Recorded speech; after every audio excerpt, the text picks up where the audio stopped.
बघा, मागच्या बॅच मध्ये आपण 8वा प्रॉब्लेम बघितला. मला घरी सोडवायला दिला होता. तुम्ही सर्वांनी चांगल्या पद्धतीने सोडवला, चांगला रिस्पॉन्स दिला.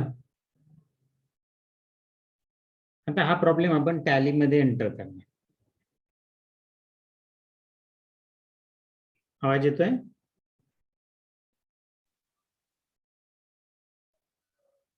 हो येतोय सर. आपल्याला टॅली मध्ये एंट्री करायचा आहे.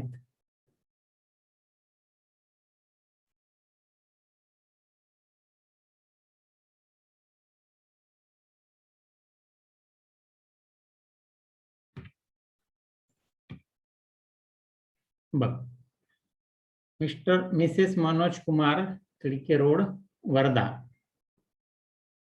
Stationery merchant his transaction for the financial year 4/13/31/3/14 are given below. Entry them in journal. Journal मध्ये आपल्याला एंट्री करायच्या होत्या, आपण एंट्री केलेल्या आहेत. आता आपल्याला टॅली मध्ये एंट्री करायच्या. मग मी टॅली सुरू करतोय.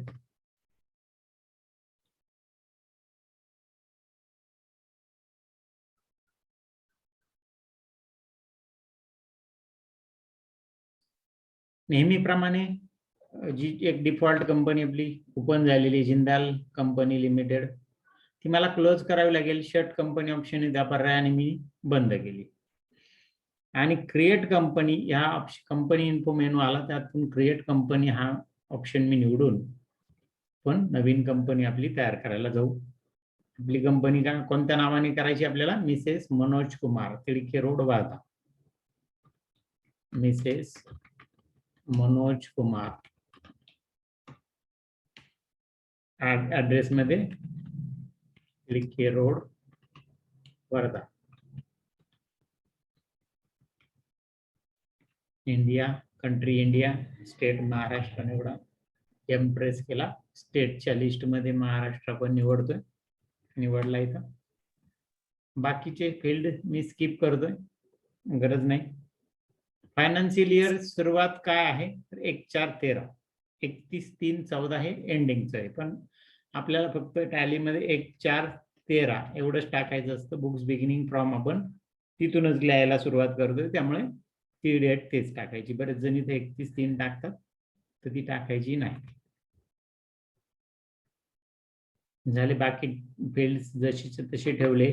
आणि शेवटी ऍक्सेप्ट यस म्हटलं.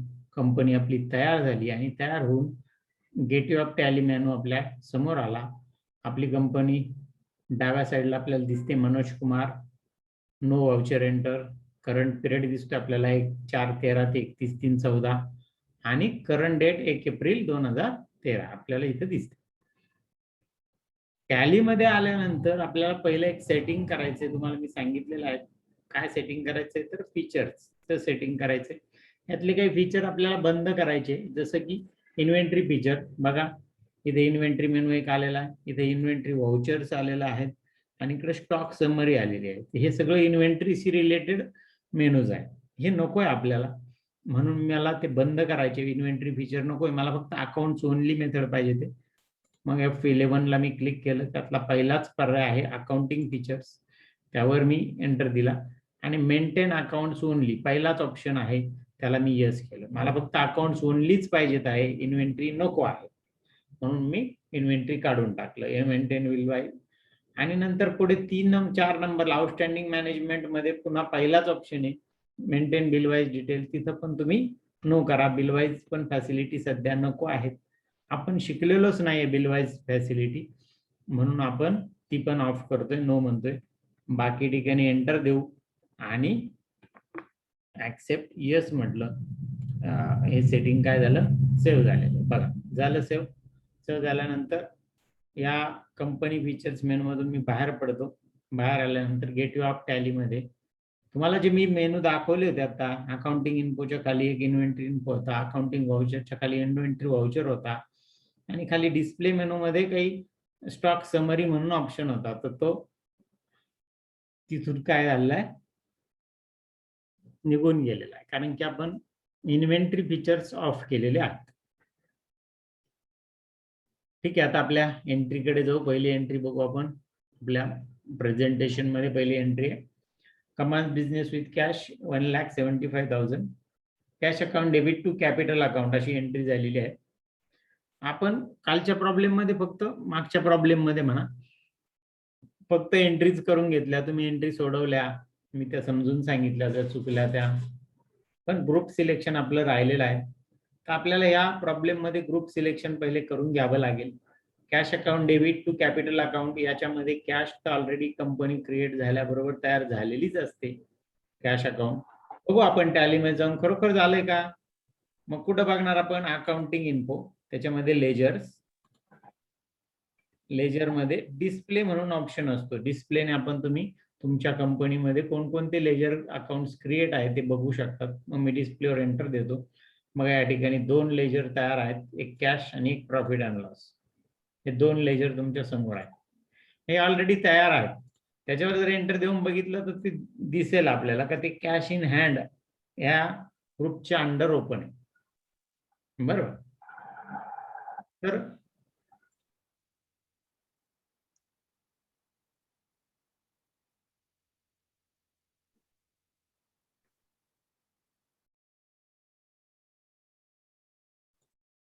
झालं.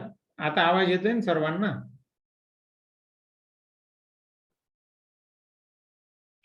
ठीक आहे, झालं. हे लेजर तयार आहे, आपण बघून घेतलं. याच्या अगोदर पण आपण कधी बघितलं नव्हतं, तर आता बघितलं. आता नव्याने आपल्याला लेजरला ग्रुपिंग करायचं आहे. कॅशला तर आपल्याला ग्रुप देण्याची गरज पडणार नाही, म्हणून त्याला मी ग्रुप देत नाहीये.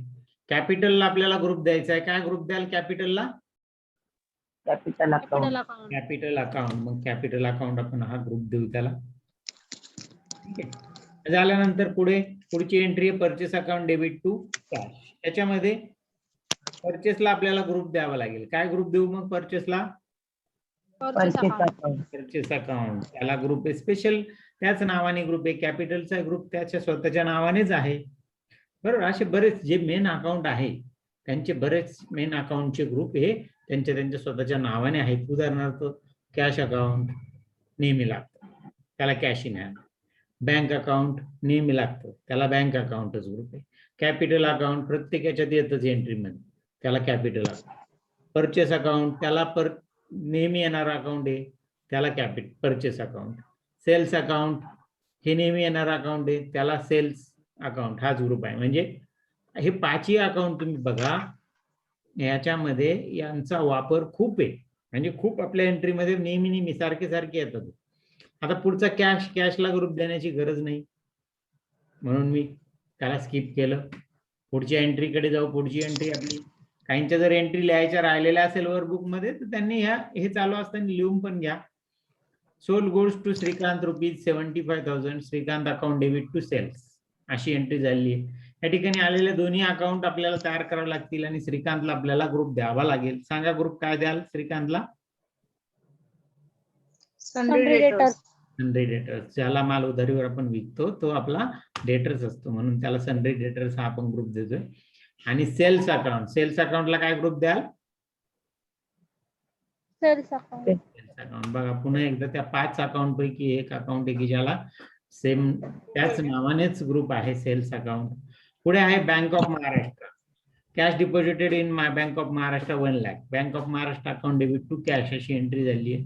त्यातलं बँक ऑफ महाराष्ट्र आपल्याला, बँक ऑफ महाराष्ट्राचा अकाउंट आपल्याला तयार करावं लागेल. काय ग्रुप येईल त्याला?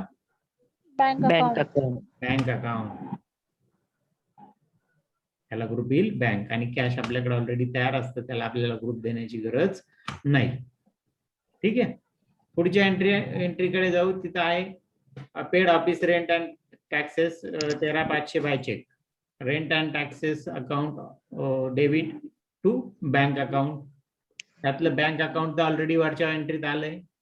रेंट अँड टॅक्सेस द्यावा लागेल.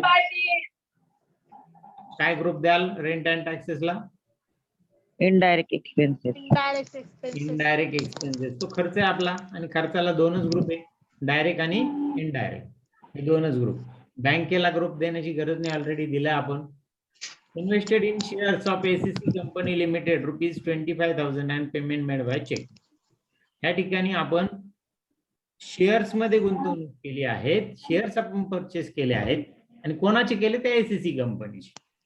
बऱ्याच जणांची एंट्री चुकली होती, तर यातली एंट्री काय झाली? Shares account debit to bank of Maharashtra, बँकेतून पेमेंट केलं. ज्या वेळेस मी तुम्हाला पुन्हा पुन्हा सांगतो की कॅशचा व्यवहार असेल आणि पार्टीचं नाव जर आलं तर पार्टीचं नाव अकाउंट म्हणून घ्यायचं नाहीये तुम्हाला, बरोबर?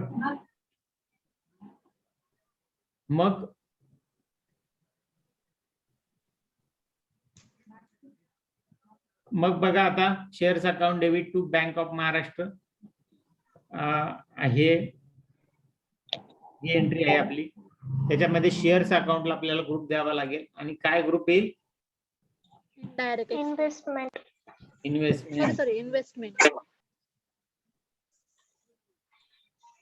इन्व्हेस्टमेंट ग्रुप आहे त्याला, बरोबर? कोणाला काही अडचण असेल तर तुम्ही डायरेक्ट बोलू शकता, मेसेज टाकण्याची काही गरज नाही. मेसेज बघत बसायला तेवढा काही वेळ नसतो, आपलं चालू असतं. तुम्ही डायरेक्टली बोलू शकतात, आपला माईक ऑन करायचा आणि बोलायचं. बँक ऑफ महाराष्ट्राला आपल्याला ग्रुप देण्याची गरज नाहीये. मग आपण पुढे जाऊ. बँक ऑफ महाराष्ट्र,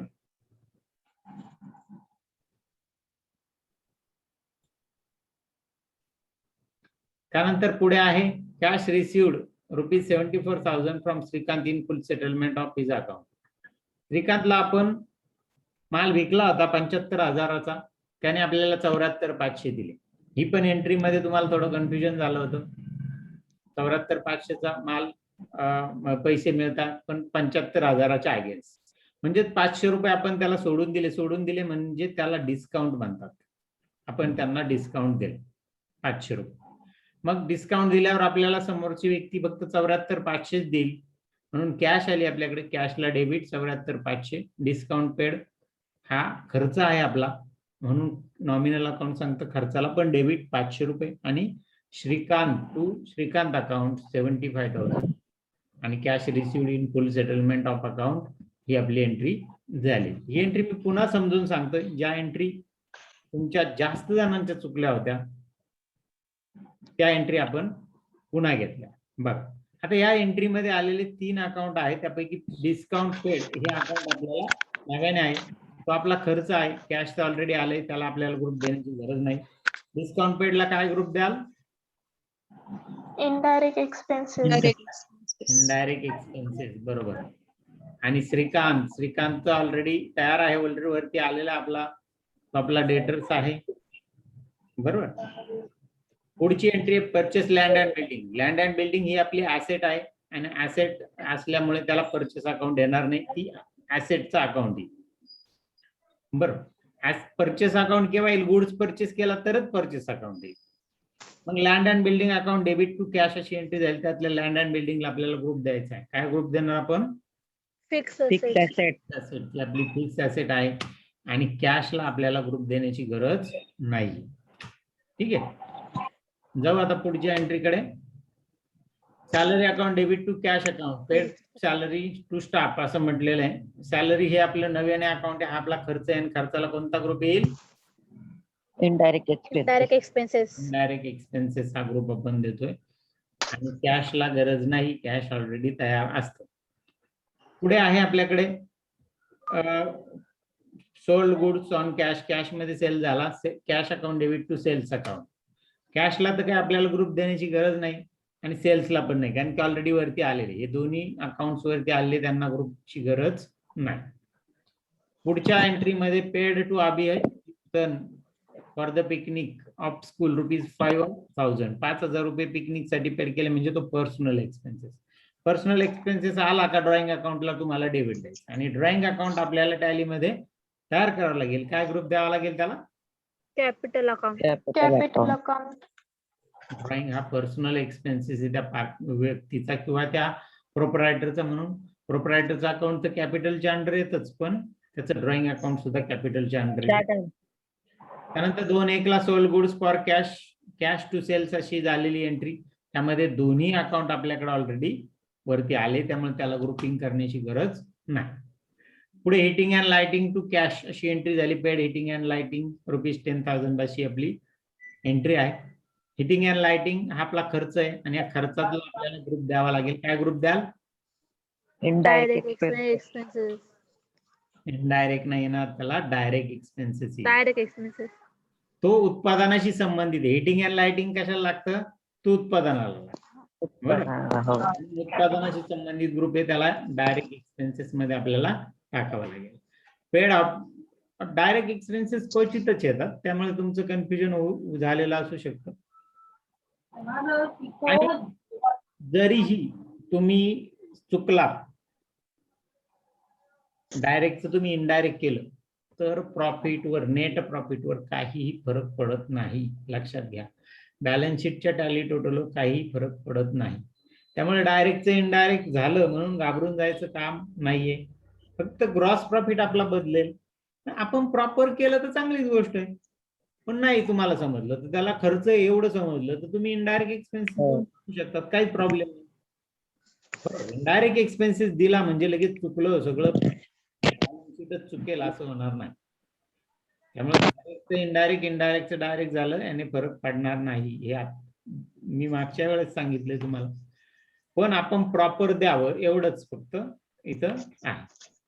पुढे paid audit fee to cash असं आपलं एंट्री आहे. ऑडिट फी आपला खर्च आहे. खर्चाला कोणता ग्रुप आहे? Indirect expenses. Indirect direct. expenses. Audit fee हा काय उत्पादनाशी संबंधित नाही. ऑडिट फी म्हणजे अकाउंटिंग, पुस्तकांचं अकाउंटिंग चेक करणारा जो काही सीए असतो त्याला आपण हे दिलेलं असतं. बरोबर. पुढे आहे आपल्याकडे sold goods to Divya ₹40,000. Divya to sales अशी एंट्री झाली. याच्यात सेल्स तर ऑलरेडी आले, पण दिव्या आपल्याला नव्याने आहे. दिव्याचं अकाउंट ओपन करावं लागेल. काय ग्रुप द्याल दिव्याला? Sundry debtors. डेटर्स. ज्याला माल उधारीवर विकतो तो आपला डेटर्स असतो, आणि सेल्स अकाउंट ऑलरेडी वरती आलेले आहे म्हटल्यावर त्याला ग्रुप देण्याची गरज नाही. झालं. आपण टॅली मध्ये एंट्री कडे जाऊ. होम पहिल्या स्क्रीनवर मी आलो. पहिल्या स्क्रीनवर आल्यानंतर मला पहिले आता मी हे अकाउंट्स क्रिएट करतो टॅलीमध्ये. Capital account, purchase account.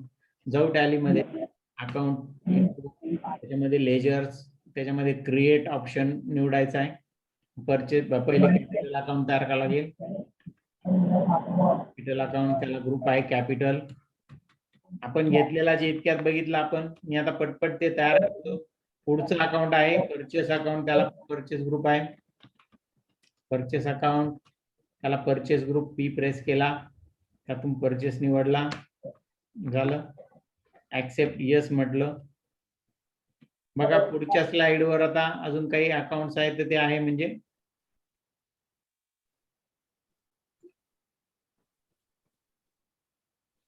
Shrikant account एक आपल्याला तयार करावं लागेल. श्रीकांतला सन्ड्री डेटर्स ग्रुप आहे, म्हणून Shrikant account, sundry debtors yes press केला, त्यातून सन्ड्री डेटर्स मी निवडलं. त्यानंतर पुढे सेल्स अकाउंट आपल्याला तयार करायचं. सेल्सला सेल्सच ग्रुप आहे, सेल्स अकाउंट, त्याला सेल्सच ग्रुप आहे, यस प्रेस केला, सेल्स अकाउंट मी निवडलं, ऍक्सेप्ट यस म्हटलं. आणखी आपल्याला बँक ऑफ महाराष्ट्रचा अकाउंट आपल्याला तयार करायचं, म्हणून bank of Maharashtra, bank of Maharashtra account, त्याला बँक ग्रुप आहे, बी प्रेस केला, त्यातून बँक अकाउंट हा ऑप्शन ग्रुपच्या लिस्ट मधून मी निवडला. बाकी फील्ड स्किप केले आणि ते अकाउंट काय केलं, सेव्ह केलं. झालं. हे इथल्या स्लाइड वरचे आपले अकाउंट तयार झालेले. अरे वरून घे ना मूर्खा, खालून घे जाय ना. पुढच्या स्लाइड वर आपल्याला ऑफिस रेंट अँड टॅक्सेस हे अकाउंट आपल्याला तयार करायचे. ऑफिस रेंट अँड टॅक्सेस,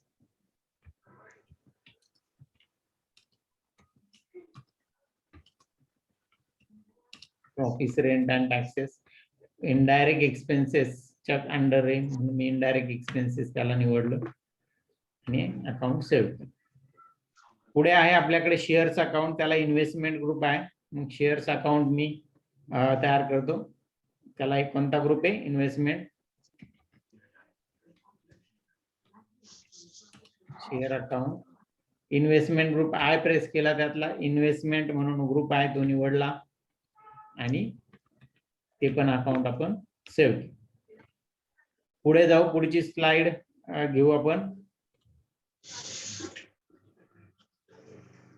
पुढच्या स्लाइड मध्ये डिस्काउंट पेड हे हा अकाउंट आपल्याला तयार करायला गेले इनडायरेक्ट एक्सपेन्सेसच्या against discount paid. Indirect I press केला, त्यातून इनडायरेक्ट एक्सपेन्सेस मी निवडला, ऍक्सेप्ट यस म्हटलं, सेव्ह झालं हे पण अकाउंट. पुढे अजून लँड अँड बिल्डिंग आपल्याला करायचं फिक्स असेटच्या under. Land and building fix असेटच्या अंडर म्हणून एफ प्रेस केला, फिक्स असेट इथं आलं, निवडलं आणि बाकी फील्डला स्किप करून यस म्हटलं, सेव्ह झालं ते पण. आता पुढच्या स्क्रीनवर काय आहे, कोणते अकाउंट्स आहे बघू. एक सॅलरी अकाउंट आहे इनडायरेक्ट एक्सपेन्सेसच्या अगेन्स्ट, तेवढं तयार करायचंय. Salary account indirect expenses I press केला, त्यातून इनडायरेक्ट एक्सपेन्सेस निवडला, ऍक्सेप्ट यस म्हटलं, झालं ते पण सेव्ह झालं. पुढच्या स्लाइडवर आपल्याला बघायचंय ड्रॉइंग अकाउंट आहे, त्या कॅपिटलच्या अगेन्स्ट येते ते. ड्रॉइंग अकाउंट कोणाच्या अगेन्स्ट आहे? कॅपिटल. ड्रॉइंग अकाउंट तयार करावं लागेल.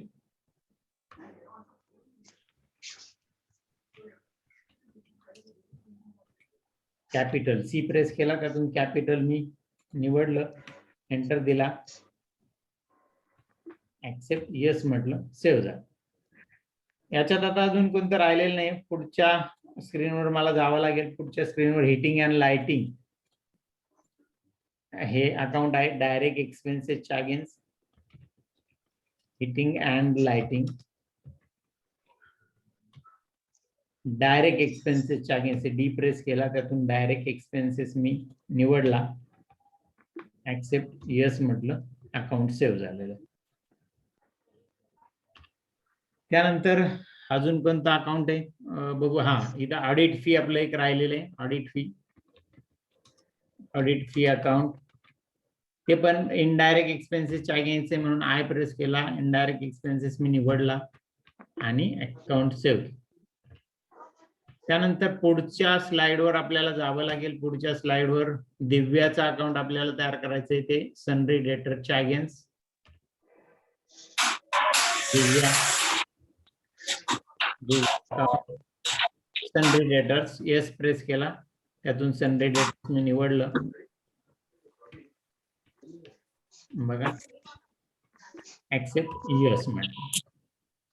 ठीक आहे, आपले सर्व अकाउंट तयार झाले. पुन्हा आपल्याला पहिल्या एंट्रीकडे जायचं, कारण की एंट्री करायची आपल्याला. पहिल्या एंट्रीकडे मी आलेलो आहे. आता या स्क्रीन मधून मी बाहेर पडतोय, एस्केप की प्रेस करतो. गेट कार्ड झालेला, त्यामध्ये अकाउंटिंग व्हाउचर्स मध्ये आपण जातोय. अकाउंटिंग व्हाउचर्स बघा, मी निवडला अकाउंटिंग व्हाउचर, एंटर दिला. पहिली तारीख काय ते बघू. 1/10 आहे म्हणून मला पहिली तारीख निवडावं लागेल. F2 प्रेस केला, 1/10 निवडलं, 1 ऑक्टोबर 2013 आली. मग आता मला एंट्री करायची आहे. Cash account debit 1,75,000 to capital account 1,75,000 अशी माझी एंट्री झाली आहे. मग करू आपण. कॅश अकाउंटला डेबिट आहे म्हणून सी प्रेस केला, कॅश अकाउंट निवडलं, 1,75,000 आणि क्रेडिट कशाला? कॅपिटलला, म्हणून सी प्रेस केला, इथे कॅपिटल निवडलं, 1,75,000 being capital received. Being capital received. आता या ठिकाणी पहिले आपलं व्हाउचर एंट्री निवडल्यानंतर आपल्याला जर्नल व्हाउचर F7 निवडावं लागतं, त्यामुळे हा प्रॉब्लेम आला. मी मग F7 किंवा जर्नलला क्लिक करतो आणि मग कॅश अकाउंटला डेबिट आणि कॅपिटलला क्रेडिट असं म्हटलं, ऍक्सेप्ट म्हटलं, ती एंट्री ऍक्सेप्ट झाली. सगळ्या एंट्री आपल्याला जर्नल व्हाउचरच्या अगेन्स्ट टाकायच्या आहे.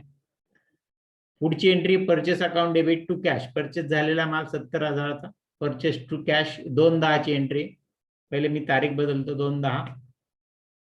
ती प्रेस केला, त्यातून परचेस अकाउंट मी निवडलं. परचेसला डेबिट किती अमाऊंट आहे?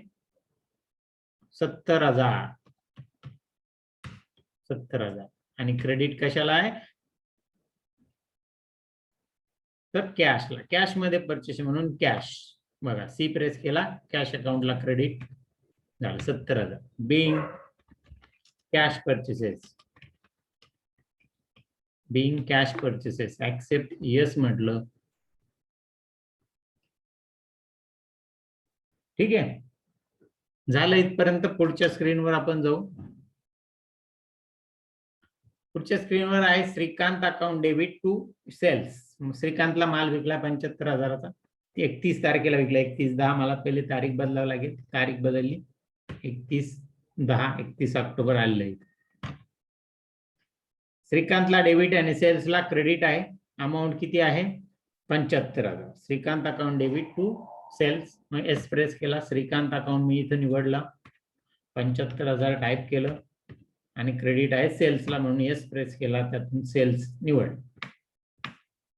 बिंग क्रेडिट सेल्स असं नॅरेशन टाकलं आणि सेव्ह.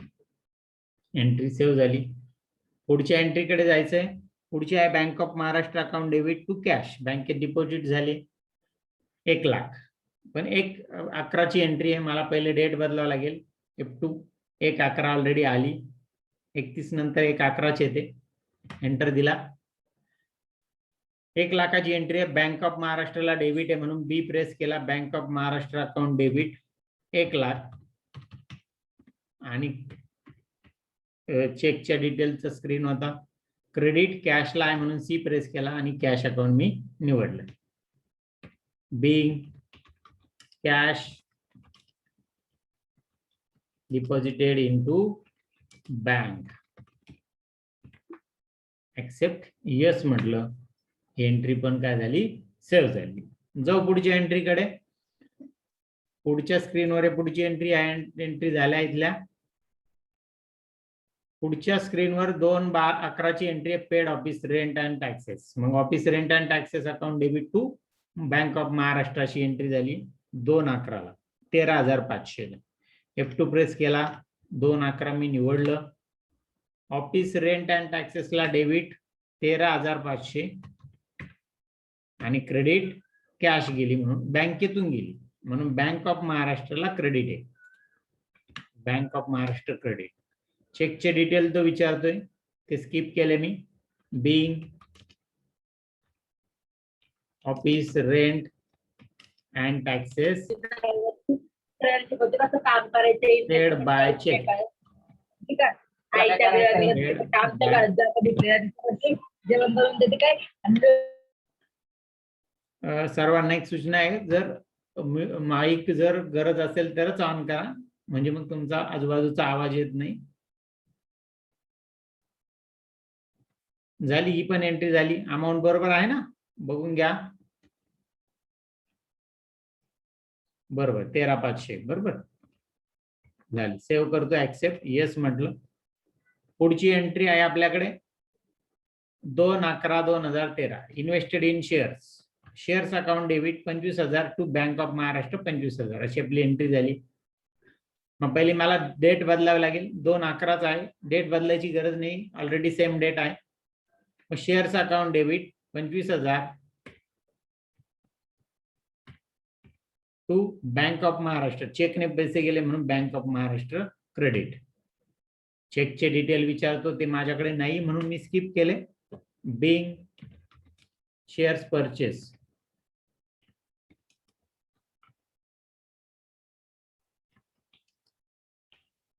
बिंग शेअर परचेस किंवा मग being share purchase of SEC company by cheque. ठीक आहे, झाली ही पण एंट्री आपली टॅलीमध्ये झालेली आहे. पुढे जाऊ आपण पुढच्या एंट्रीकडे. 1/12/2013 ला एंट्री आहे. Cash received in full settlement of account. Cash account debit 74,500. Discount account debit 500 to Shrikant account 75,000. अशी आपली एंट्री झाली. करू आपण टॅलीमध्ये. पहिले तारीख बदलू. F2 प्रेस केला 1/12. कॅशला डेबिट आहे म्हणून सी प्रेस केला, कॅश अकाउंट निवडलं 74,500. ज्यावेळेस 74,500 अमाऊंट एंटर केल्यानंतर तो क्रेडिट विचारतो आपल्याला. तिथं CR शब्द आलेला असतो, आपला कर्सर तिथंच असतो.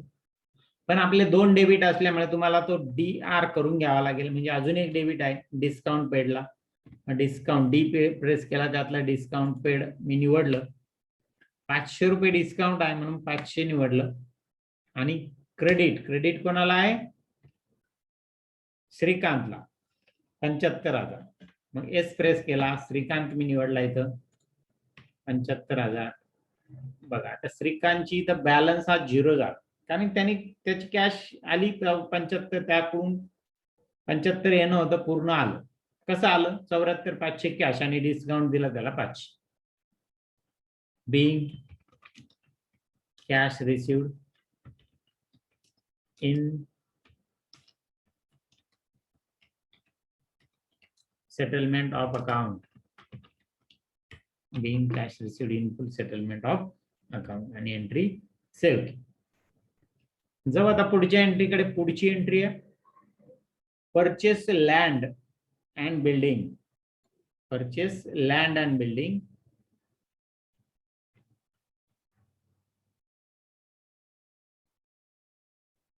$55,000.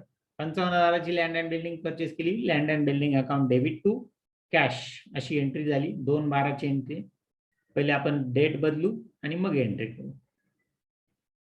जाऊ टॅलीमध्ये. F2 प्रेस केला, 2/12 मी निवडलं. लँड अँड बिल्डिंग 55,000ची पैसे केली. एल प्रेस केला, लँड अँड बिल्डिंग सिलेक्ट केलं. 55,000 मी टाईप केलं, एंटर दिला. आणि क्रेडिट कसा आला आहे? तर कॅश गेली म्हणून कॅशला. या ठिकाणी बँकेतून पैसे जात नाहीये, कॅश मधून जात आहे.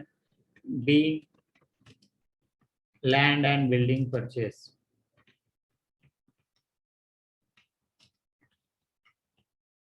लँड अँड बिल्डिंग परचेस आणि एंट्री सेव्ह झाली. Entry save. आता पुढची एंट्री बघू आपण. पुढच्या स्क्रीनवर आहे 31/12ची paid salary to staff, salary account debit 13,000 to cash अशी एंट्री झाली आहे. 13,000ची एंट्री 31/12ची. पहिले डेट बदलावं लागेल. F2 प्रेस केला, 31/12. सॅलरी पेड केली 13,000 रुपये. एस प्रेस केला, त्यातून सॅलरी अकाउंट मी निवडलं इथं 13,000 अमाऊंट टाईप केली. आणि क्रेडिट कशाला आहे? कॅशला, म्हणून सी प्रेस केला, त्यातून कॅश अकाउंट क्रेडिट साईडला मी निवडलं 13,000. being salary paid. नॅरेशन टाकलं आणि एंट्री आपण सेव्ह करतो. ठीक आहे. पुढची एंट्री काय बघू. पुढची 31/12ची एंट्री आहे sold goods on cash ₹76,000. Cash मध्ये सेल्स आहे. एंट्री आहे cash account debit to sales 31/12. Same date आहे 31/12च आहे. कॅशला डेबिट आहे म्हणून कॅश मला परत त्याच डेटला एंट्री आहे, तर परत मला डेट बदलत बसण्याची गरज पडत नाही. 76,000. आणि क्रेडिट कशाला आहे? सेल्सला, म्हणून एस प्रेस केला, त्यातून सेल्स अकाउंट क्रेडिट साईडला निवडलं 76,000. Bing cash cells. नॅरेशन टाकला आणि entry self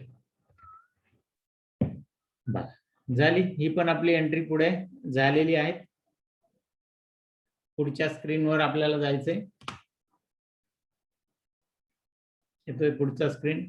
drawing account debit to cash अशी एंट्री झाली. पर्सनल एक्सपेन्सेस पेड झालेला आहे इथं, म्हणून ड्रॉइंगला डेबिट 1/1/2014ची एंट्री आहे, म्हणून मला पहिले डेट बदलावं लागेल. डेटला मी क्लिक केलं 1/1/14 टाकण्याची मला गरज नाही, फक्त मी 1/1 टाकला. 1 जानेवारी 14 इथं येऊन गेलेलं. डेबिट आहे ड्रॉइंग अकाउंटला, म्हणून डी प्रेस केला, त्यातून ड्रॉइंग अकाउंट मी निवडलं. 5,000 रुपये अमाऊंट आहे, 5,000 अमाऊंट टाकली. आणि क्रेडिटला कॅश जाते म्हणून कॅशला मी सिलेक्ट केलं. बघ 5,000. बिग पर्सनल एक्सपेन्सेस पेड असं नॅरेशन टाकलं आणि ही एंट्री काय झाली? सेव्ह झाली. एंट्री सेव्ह झाली. पुढच्या एंट्रीकडे आपल्याला जायचंय. Sold goods on cash ₹35,000. Cash मध्ये सेल्स आहे 2/1 मग cash account debit 35,000 to sales account 35,000 अशी एंट्री झाली 2 जानेवारीला. मग ते तारीख बदलतो, आली 2 जानेवारी, तिथं एंटर दिला. कॅश येते म्हणून कॅशला डेबिट 35,000 आणि क्रेडिट कशाला आहे? सेल्सला 35,000. बिंग कॅश सेल्स आणि ऍक्सेप्ट यस म्हटलं, एंट्री सेव्ह झाली. ठीक आहे, एंट्री सेव्ह झालेली. इथं पुढे जाऊ आता आपण.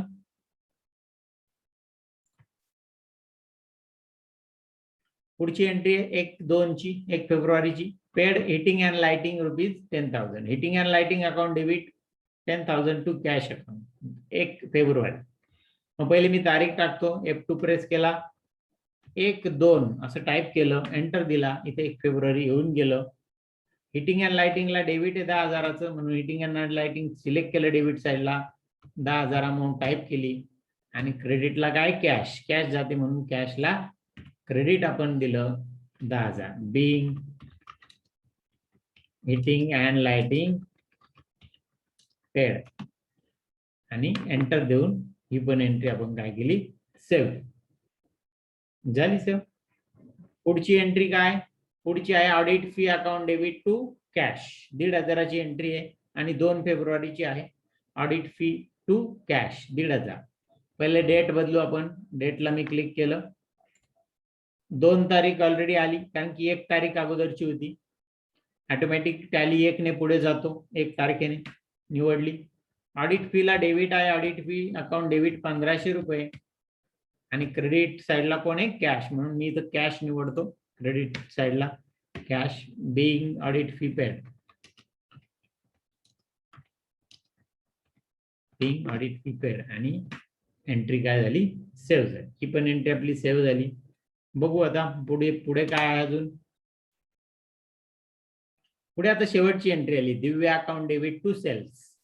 1 मार्चची एंट्री आहे. मग पहिले तारीख बदलतो, F2 प्रेस केला, 1 मार्च 1/3 टाईप केलं, 1 मार्च 14 इथं आलं.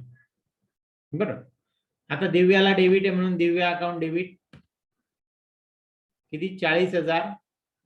बघा 40,000 आणि क्रेडिट आहे सेल्सला. माल विकला दिव्याला म्हणून सेल्सला क्रेडिट 40,000 निवडलं. Being credit sales, being credit sales accept yes म्हटलं आणि एंट्री काय झाली? सेव्ह झाली. आता आपली एंट्री इथं सेव्ह झाली. सेव्ह झाल्यानंतर आता आपल्याला बॅलन्सेस बघायची. बरोबर. मग या बॅलन्सेस बघण्यासाठी मी बाहेर पडतो यातून. सगळ्या एंट्री झाल्या ना, सर्वांचं लक्ष होतं ना. एखादी मिस नाही राहिली, मागे आपली एकदा राहिली होती. आता आपल्याला बॅलन्स बघायची तर पहिले आपण प्रॉफिट अँड लॉस रिपोर्ट्स मध्ये प्रॉफिट अँड लॉस बघतो. त्यात आपण परचेस सेलचे बॅलन्स आपण बघत असतो. पण काय बॅलन्स आलेले ते पहिले आपण स्लाइडवर बघू. काय बॅलन्सेस आहे आपले बघा. Purchase 70,000, sales 2,26,000. बघू आपण. बघा परचेस 70, 2,26,000, सेल्स. Gross profit 1,46,000. बघा ग्रॉस प्रॉफिट किती आहे? 1,46,000 आणि नेट प्रॉफिट 1,17,500. 1,17,500. बघा इथं 1,17,500. चला हे बॅलन्सेस आपल्याला 2-3 मिळाले. पुढे बॅलन्स शीटला रिपोर्टला दिसतील आपल्याला. बॅलन्स शीटला गेलो, डिटेल मध्ये बॅलन्स शीट बघितलं. बघू आता बॅलन्स शीटचे कोणकोणते बॅलन्स सांगितले. 61,500 बँकेचा, कॅशचा 1,06,000. Bank account 61,500, 1,06,000 cash. डेटर 40 आहे. बरोबर, तुमच्या वर्कबुक मध्ये दिसतंय तुम्हाला डेटर 40 आहे. आणि क्रेडिटर नाहीये. सनरी करंट लायबिलिटी मध्ये क्रेडिटर 0 झालेले आहेत. आणि बॅलन्स शीटची टॅली टोटल आलेली आहे 2,87,500 आली. झालं. मग सर्वांचं टॅली झालं. टॅली झालं थोडक्यामध्ये. तर ह्या पद्धतीने आपण हा प्रॉब्लेम टॅलीमध्ये टाकला. तो आपला टॅली पण झाला, आपल्या वर्कबुकशी मिळता जुळता एंट्रीज त्याच्या आलेल्या आहेत. ठीक आहे. आता पुढच्या बॅच मध्ये आपण पुढचा प्रॉब्लेम बघणार आहोत. कोणी गैरहजर राहू नका. आपल्याला येतंय म्हणून गैरहजर राहण्याची करू नका. टॅली जरी तुम्हाला समजत नसेल तरी ते आपल्याला एका दिवसात समजणार हे लक्षात घ्या. कोणाला काही अडचण आहे का बॅच प्रॉब्लेम बद्दल? कोणाला काही प्रॉब्लेम इथं दिसत नाही असं दिसतंय? आपण इथं थांबतोय आणि पुढच्या लेक्चर साठी सगळ्यांनी तयार राहा.